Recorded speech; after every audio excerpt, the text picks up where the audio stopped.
80च्या पुढे जातीये, ठाकरे बंधू 60च्या आसपास अजून तरी, म्हणजे हे सुरुवातीचे कल आपण म्हणतोय आघाडीवरती आहे.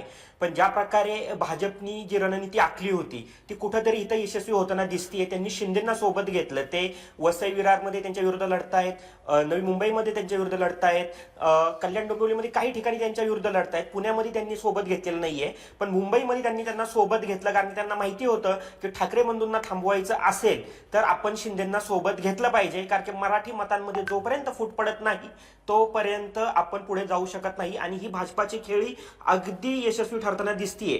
मराठी मतं जेवढ्या ताकदीनं ठाकरेंच्या बाजूने उभा राहायला पाहिजे होती तेवढ्या ताकदीनं ती उभी राहिलेली सध्याच्या कालावरनं तरी दिसत नाहीये. मराठी मतांमध्ये फूट पडलेली आहे आणि त्या फुटीचा फायदा भाजपला होताना दिसतोय. आणि ज्या प्रकारे उत्तर भारतीय, गुजराती, जो आपण 12-13% मतदान आहे असं म्हणतो, तर ते एकत्र येऊन इथं कुठंतरी पुढे जाताना दिसतीये. म्हणजे मी असं बघत होतो की मुंबईच्या रिजन मधल्या ज्या महापालिका आहे त्यामध्ये काय चित्र आहे.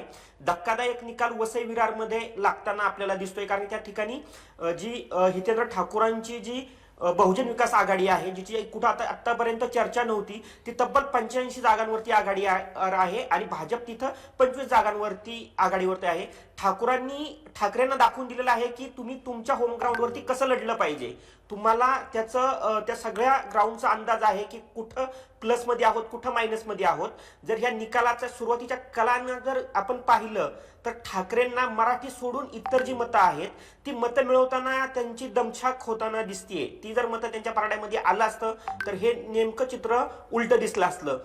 काँग्रेस 10 जागांवरती पुढे आहे, म्हणजे मुस्लिम मतं ही काँग्रेस सोबत राहिलेली आहेत. स्थानिक त्यांचे जे उमेदवार आहेत त्यांच्यासोबत राहिलेली दिसली आहेत. त्या मानानं लोकसभेला आणि विधानसभेला ज्या प्रकारे मुस्लिम मतं ठाकरेंच्या मागे उभी राहिली होती त्या प्रकारे इथं उभी राहताना दिसलेली नाही. आणि विशेष म्हणजे प्रचारामध्ये पण ठाकरेंनी तो मुद्दा आणलेला नाहीये.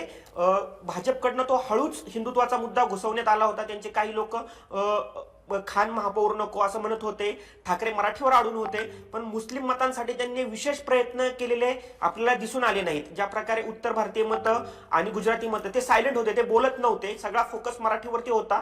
परंतु मतदानामध्ये त्यांनी एकट्टा मतदान केलं आणि त्याचा फायदा भाजपला आपल्याला कुठंतरी सुरुवातीच्या कलांमध्ये दिसून येतो. अजूनही हा कल फायनल नाही आहे.